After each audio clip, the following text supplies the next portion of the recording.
Charlie, Charlie, can I leave this game? Charlie, Charlie, can I leave this game?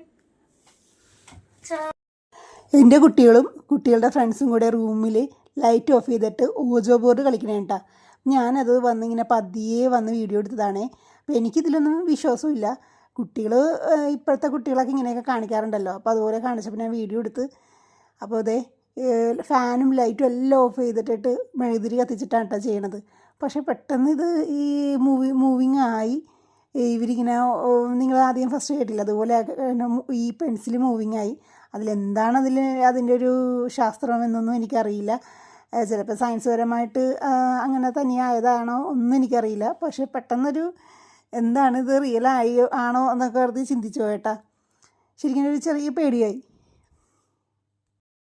പിന്നെ pencil നേരെ വീണ്ടും ആക്കിയിട്ട് വീണ്ടും അതുപോലെ അവർ പറയുന്നുണ്ട് കേട്ടോ. Can we leave? Charlie, Charlie, can we? Yes. Oh yeah. Hava. ഒന്നും പറയാനില്ല. ഇല്ല തീർന്നു. കളിക്കണോ? വേണ്ട. ശരിക്കും ബാഡ് പ്രേതോട്ടാ. വെറുതെ എന്തിനാണ്? പ്രേതം പോയപ്പാ പോയി. ഈ റൂമിന്റെ ഉള്ളിലല്ല. അപ്പൊ അവിടെ എന്താണ് ഇതേ കൈ ഉമ്മി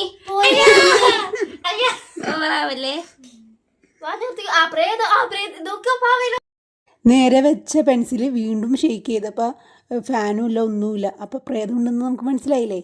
പക്ഷേ റിയാലിറ്റി ഉണ്ട് ഇതിൻ്റെ പുറകിൽ. കണ്ടോ, ട്വിസ്റ്റ് ഉണ്ട്. ഇത് കണ്ടോ, ഒന്നും അനങ്ങാത്തൊരു സംഭവം. എന്നിട്ട് മെഴുതിരി മാത്രം ജസ്റ്റ് കാറ്റടിക്കണോട്ട് വീശണ്. അതിൻ്റെ അർത്ഥം എന്താ?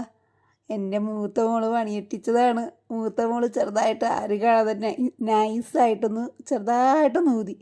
അതുകൊണ്ടിട്ടാണ് ആ പെൻസിൽ ഷെയ്ക്കായതും ആ തിരിയൊന്ന് കാറ്റത്ത് ഇങ്ങനെ ഇതാവണോട്ട് കിടണോട്ടായതും.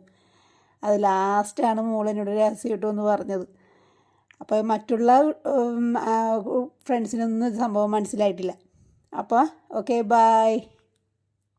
ഇങ്ങനെയൊക്കെ വേണം കുട്ടികളെ പേടിപ്പിക്കാൻ. Okay bye. പിന്നെ വേറൊരു കാര്യം എന്ന് വെച്ചാൽ ഇത് ഓജോ ബോർഡല്ല കേട്ടോ. ചാർലി എന്ന് പറഞ്ഞാൽ ഏതോ ഒരു പ്രേതമാണ്. എനിക്ക് പോലും അറിയില്ല അത് ആരാണെന്ന്.